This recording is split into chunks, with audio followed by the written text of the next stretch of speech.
Hello everyone. मैंने फरवरी 2025 में DV करवाई थी यूपी ट्रिपल एससी में। तो इस वीडियो में आपको करेक्ट इन्फॉर्मेशन मिलेगी और अगर आपने जो भी वीडियो में बताया है उससे रिलेटेड पूरे डॉक्यूमेंट तैयार कर लिए तो आपको बिल्कुल भी प्रॉब्लम नहीं होगी और आपको डिफरेंट वीडियो देखने की भी ज़रूरत नहीं पड़ेगी और बिल्कुल भी परेशान मत होइए। सारी चीज़ का इस वीडियो में आपको इन्फॉर्मेशन दी जाएगी। ठीक, तो सबसे पहले स्टार्ट करते हैं कि बहुत लोगों को कन्फ्यूज़न है कि जो डीवी आएगा वो क्या मार्क्स के अकॉर्डिंग आएगा, कि मतलब जिनके मार्क्स ज़्यादा हैं क्या उनकी डीवी पहले होगी। तो ऐसा नहीं होता है। यूपी ट्रिपल एससी में रोल नंबर के अकॉर्डिंग डीवी होगी। ठीक, अब कितने सेट ले जाने पड़ेंगे डॉक्यूमेंट वेरिफिकेशन में? देखिए, उधर सिर्फ एक सेट सबमिट होता है, बट आप लोग 2 सेट बना के ले जाइएगा, जिससे अगर कोई भी गलती है तो उसको तुरंत ही करेक्ट कर लें। ठीक, वैसे ही सिर्फ एक सेट सबमिट होता है। उसके अलावा नेक्स्ट जो क्वेश्चन है, कुछ लोगों के नाम में मिस्टेक हो गया है, कुछ लोगों के नाम के बीच में गैप आ गया है, कुछ लोगों के एड्रेस में गलत है, कुछ लोगों के नाम में कुमारी कुमार लगा है और कुछ लोगों के फादर्स या मदर्स नेम में कुछ मिस्टेक है। ठीक, तो उन सब के लिए एफिडेविट बनेगा और उसका फॉर्मेट क्या होगा वो वीडियो के लास्ट में है। सबसे पहले ये देख लीजिए कि क्या क्या डॉक्यूमेंट्स लगते हैं, वो देख लीजिए, फिर उसके बाद एफिडेविट का भी बता दिया जाएगा। ठीक, अब कुछ लोगों को प्रॉब्लम है कि करेक्टर ऑफ बर्थ और आधार कार्ड लगेगा। तो देखिए, करेक्टर सर्टिफिकेट नहीं लगेगा। जब आपका फाइनल रिजल्ट आ जाएगा तब आपको एक करेक्टर सर्टिफिकेट बनाना पड़ेगा। अभी करेक्टर सर्टिफिकेट की कोई ज़रूरत नहीं है। बर्थ सर्टिफिकेट नहीं लगेगा। जो 10th में आपकी डेट ऑफ बर्थ लिखी रहती है वही कंसिडर किया जाता है बर्थ सर्टिफिकेट के तौर पे। ठीक, और आधार कार्ड, देखिए आधार कार्ड डॉक्यूमेंट वेरिफिकेशन में नहीं लगता है, बट आधार कार्ड से ही आप लोगों का निवास और जाति बनता है। तो इस वजह से जो उसमें होगा वही सेम निवास और जाति में भी प्रिंट होके आएगा। तो जो भी मिस्टेक है तो उसको करेक्ट करवा लीजिए अगर आधार कार्ड में हो जाता है तो, नहीं तो एफिडेविट उसका बनेगा। ठीक, तो आपको मैंने ये कुछ बेसिक जो क्वेश्चन थे उसको मैंने सॉल्व कर दिया। अब देख लेते हैं कि डॉक्यूमेंट वेरिफिकेशन में कौन कौन से डॉक्यूमेंट्स लगेंगे। तो यहाँ पे मैंने एक साथ सारा मेंशन कर दिया है। अब आपको एक एक करके सारे डॉक्यूमेंट्स दिखा दूँगी। जब आपका डीबी का शेड्यूल आएगा तो उसके बाद आप लोगों को 4 फॉर्म डाउनलोड करने होंगे। तो ये जो होता है फर्स्ट वाला, ये होता है एडमिट कार्ड। ऐसा एडमिट कार्ड कि मतलब आप लोग डीवी के लिए क्वालिफाइड हो गए, तो ऐसा एडमिट कार्ड टाइप का मिलेगा। ठीक, उसके बाद जो 4 फॉर्म होंगे वो देख लीजिए। ये पहला फॉर्म है और जो भी इस फॉर्म में भरेंगे इन्फॉर्मेशन वो प्लीज़ करेक्ट भरिएगा, क्योंकि ये वाला जो फॉर्म होते हैं 4 वो बहुत ज़्यादा इंपॉर्टेंट होंगे। जो आप इसमें भरेंगे वही माना जाएगा। तो ये पहला फॉर्म है। ठीक, ये दूसरा वाला है, ये तीसरा वाला है और यहाँ पे ये 4th वाला है। तो ये 4 जो फॉर्म है इसको भरना पड़ेगा। और यहाँ पे कुछ लोगों को अभी डाउट है ओजीपीए वाले में, ओजीपीए और 10th में जो सीजीपीए है। देखिए, ओजीपीए और सीजीपीए आप डायरेक्टली मेंशन कर दीजिएगा। यहाँ पे देखिए कि परसेंटेज होता है, लेकिन आप वो भी लिख सकते हो कि कितना ओजीपीए आपने ऑब्टेन किया, सिर्फ वही लिख दीजिएगा, क्योंकि मैंने भी अपना सिर्फ ओजीपीए लिखा था और कोई भी प्रॉब्लम नहीं आई थी। ठीक, आपने ये प्रपत्र देख लिए 4। अब उसके बाद आप देखिए कि होता है बायोमेट्रिक। मैं आपको पूरा बता दे रही हूँ। आपने प्रपत्र वाला देख लिया, उसके बाद देखिए कि चेकलिस्ट और बायोमेट्रिक स्लिप।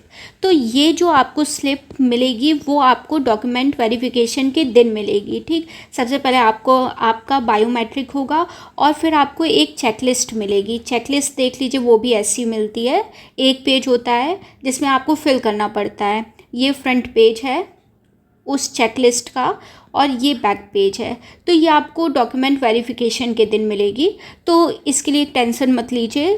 कुछ काम आयोग का है तो वो तो आयोग की रिस्पॉन्सिबिलिटी है, आप लोग अपना देख लीजिए। तो ये जो 3 चीज़ थी वो आयोग आपको प्रोवाइड करेगा और ये जो प्रपत्र है उसको बस आपको भरना होगा।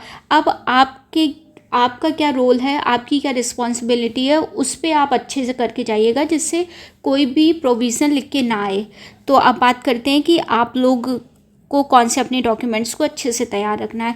तो सबसे पहले है हाई स्कूल का। तो हाई स्कूल में आप लोगों को सर्टिफिकेट और मार्कशीट दोनों चाहिए। लेकिन सीबीएसई बोर्ड और यूपी बोर्ड या फिर कोई भी बोर्ड होता है, उनकी मार्कशीट और ग्रेड वाली जो होती है वो कंबाइंड होती है। तो ये जो है वो सीबीएसई वाली है और यूपी बोर्ड की सिंपल सी ऐसे लिख के आती है और वहाँ पे लिखा भी होता है कि कंबाइंड मार्कशीट है। तो सिर्फ ये वाली आपकी लगेगी 10th वाली, ठीक। अब 12th वाला देख लीजिए। 12th वाले में मार्कशीट और सर्टिफिकेट दोनों चीज़ लगेगी। तो यहाँ पे ये सीबीएसई वाला बता रही हूँ मैं, क्योंकि मैंने सीबीएसई से किया तो मैं सीबीएसई वाला शो कर रही हूँ।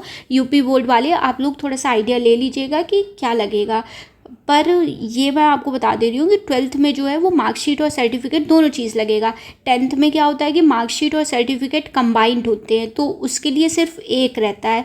और 12th में क्या होता है कि डिफरेंट होता है। ये आपका सर्टिफिकेट होता है, ये आपका सर्टिफिकेट है और ये आपकी मार्कशीट है, तो ये दोनों लगेगी।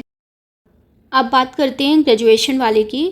तो देखिए, जिसने भी यूनिवर्सिटी एग्रीकल्चर यूनिवर्सिटी से ग्रेजुएशन किया होगा तो उनको एक ट्रांसक्रिप्ट मिलती है जिसमें सारे सेमेस्टर के मार्क्स लिखे होते हैं। सिर्फ यही रिक्वायरमेंट है जो इंडिविजुअल सेमेस्टर वाइज मिलती है, उसकी रिक्वायरमेंट नहीं है। और कुछ लोगों को याली ट्रांसक्रिप्ट डिग्री नहीं मिलती है, तो आप लोगों का जो हर साल की मार्कशीट मिलती है वो चारों साल की मार्कशीट लेके जाना पड़ेगा, ठीक। जिन लोगों को ट्रांसक्रिप्ट मिलती है उनको सिर्फ ट्रांसक्रिप्ट लगाना पड़ेगा, और जिन लोगों के यहाँ ट्रांसक्रिप्ट नहीं मिलती है वो हर साल की अपनी मार्कशीट लेके जाएंगे, चारों साल की, ठीक। First year, second year, third year, fourth year, चारों साल की लेके जाना, ठीक। और डिग्री का तो आप लोगों को पता होगा, डिग्री ज़रूर लेके जाना है। और कुछ लोगों ने ग्रेजुएशन के अलावा अपना मास्टर भी कंप्लीट कर लिया होगा और क्या लगता है कि पीएचडी भी कंप्लीट कर लिया होगा, तो इनकी डिग्री आप लगा सकते हो, बट कोई भी बेनिफिट नहीं मिलेगा। तो क्यों फालतू का अपना टाइम वेस्ट करना है। बट आप मेंशन कर देना आप लोग ने किया है, तो फिर आप मास्टर तक तो ज़रूर ही मेंशन कर देना अगर आपको करना हो तो, ठीक। नेक्स्ट बात करते हैं कास्ट सर्टिफिकेट का। तो देखिए, 2025 में मेरी डीवी लगी थी, तो मेरा जो कास्ट सर्टिफिकेट था वो 2023 का था। यहाँ पे मैं आपको दिखा देती हूँ। मेरा जो कास्ट सर्टिफिकेट था वो 2023 का था, तो आराम से चल गया था। और अभी ज़्यादातर चांसेस है कि इसी साल डॉक्यूमेंट वेरिफिकेशन लगे, तो मेरा जो अभी नया वाला कास्ट और निवास वाला है वो 2025 का है, तो मैंने नया ही बनवाया है। तो अगर आपका मतलब थोड़ा सा पुराना है तो नया बनवा लो, कोई दिक्कत नहीं है। और पुराना भी चल जाता है, अगर 3-4 साल पुराना है तो चल जाता है, बट मैंने अपना नया बनवा लिया है। मैं आपको अपना मतलब पूरा बता दे रही हूँ कि मैंने क्या किया है। वैसे 2025 में जब मेरी डीवी हुई थी तो मैंने 2023 का लगाया था, तो आराम से चल गया था। तो आप लोग ने ये देख लिया होगा, ये कास्ट सर्टिफिकेट है, ये कास्ट सर्टिफिकेट लगेगा। और निवास का देख लीजिए, डोमिसाइल का भी देखिए मेरा 2023 का ही है, तो 2023 का मैंने लगा दिया था। और इस बार जो डॉक्यूमेंट वेरिफिकेशन करवाऊंगी उसमें मैं 2025 का लगा रही हूँ, नया बनवा ले रही हूँ, ठीक।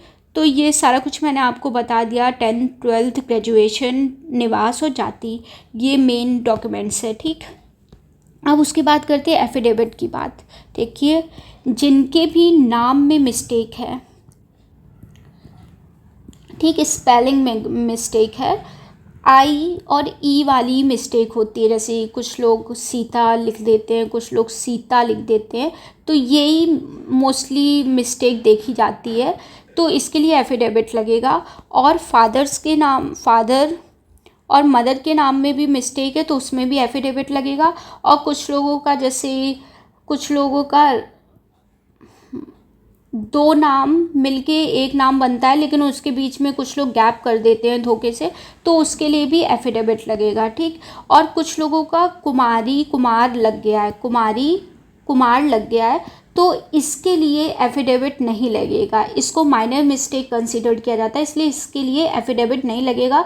तो परेशान मत हो, क्योंकि पहले कुछ भी होता था तो कुमारी लगा दिया जाता था नाम के ऊपर, नाम के पहले, तो इसके लिए कोई प्रॉब्लम नहीं होगी। और आप लोग एफिडेविट का फॉर्मेट देख लीजिए। देखिए ये एफिडेविट का फॉर्मेट है, मैं जूम करके दिखा दे रही हूँ। वैसे आप किसी भी कचहरी में जाएंगे, उनसे बोलेंगे कि मुझे डॉक्यूमेंट वेरिफिकेशन करवाना है और मेरे में ये मिस्टेक है, वो आराम से आपका एफिडेविट बना देगा। तो आपको बिल्कुल भी टेंशन लेने की ज़रूरत नहीं है। वहाँ पर जो वकील होंगे वो आराम से इसी काम के लिए बैठे रहते हैं, तो परेशान मत हो। देखो यहाँ पर ये लिखा है, वहाँ पे जाओगे कचहरी में, उनसे बोलोगे एफिडेविट बनवाना है, वो बना के लिख देंगे। और यहाँ पे देखिए जितनी भी मिस्टेक है 0.1 0.2 0.3 करके मेंशन कर देना। जैसे नाम में मिस्टेक है तो पॉइंट कर दो, मेरा ऐसा होना चाहिए बट धोखे से ऐसा हो गया है तो वो भी मेंशन कर दो। तो हर चीज़ मेंशन करना पड़ेगा, ठीक है। आपको एक ही में सारा मेंशन करके अपनी मिस्टेक कर दो। और एफिडेविट ज़रूर बनवा लेना कि अगर के नाम में मिस्टेक है, फादर्स के नाम में मिस्टेक है, क्योंकि बाद को प्रोविज़न लिख के आएगा, बाद को फिर से आपको मतलब एफिडेविट बना के सबमिट करना पड़ेगा। उससे अच्छा है कि अभी तैयार करके रखो। तो मैंने आपको सारा कुछ बता दिया, जो भी इम्पॉर्टेंट इन्फॉर्मेशन थी कि कौन कौन से डॉक्यूमेंट्स लगेंगे। और मैं अभी भी बोल रही हूँ कि आधार कार्ड नहीं लगता है, आधार कार्ड से निवास और जाति बनता है, तो उसके लिए रिक्वायरमेंट होता है, लेकिन डॉक्यूमेंट वेरिफिकेशन में आपसे आधार कार्ड नहीं लिया जाता है, ठीक। और इसी फॉर्मेट में आपको वहाँ पे जो बुकलेट है वो सबमिट करना पड़ेगा। मतलब सबसे पहले बायोमेट्रिक स्लिप जो वहाँ पे मिलती है वो पहले लगाना पड़ेगा। उसके बाद चेकलिस्ट मिलती है जो अभी मैंने आपको दिखाई है, वो लगानी पड़ेगी। फिर आवेदन पत्र, जो भी प्रपत्र मिले हैं वो 4 लगाने पड़ेंगे। फिर हाई स्कूल का लगाना पड़ेगा, फिर 12th का लगाना पड़ेगा, फिर ग्रेजुएशन का लगाना पड़ेगा, फिर जाति का, फिर निवास का, ठीक। तो ये पूरा मैंने आपको बता दिया कि क्या क्या डॉक्यूमेंट्स लगते हैं। और कोई अगर इन्फॉर्मेशन छूट गई हो या फिर आपको लगता है कि ये वाला पॉइंट नहीं बताया तो कमेंट्स कर दीजिएगा, मैं आपको सारा जवाब दे दूँगी। और लास्ट में एक बार और सुन लीजिए, सिर्फ एक सेट लगता है, लेकिन आप बना के 2 सेट जाइएगा कि कोई भी मिस्टेक हो तो वहाँ पे करेक्ट करके सबमिट कर सकें। Thank you and all the best. जल्दी डीवी शेड्यूल आ जाएगा। और जिनका हुआ है कॉन्ग्रेचुलेशन टू एवरीवन, और जिनका नहीं हुआ है तो प्लीज़ डिमोटिवेट मत हो, अभी न्यू वैकेंसी फिर से आएगी। Thank you.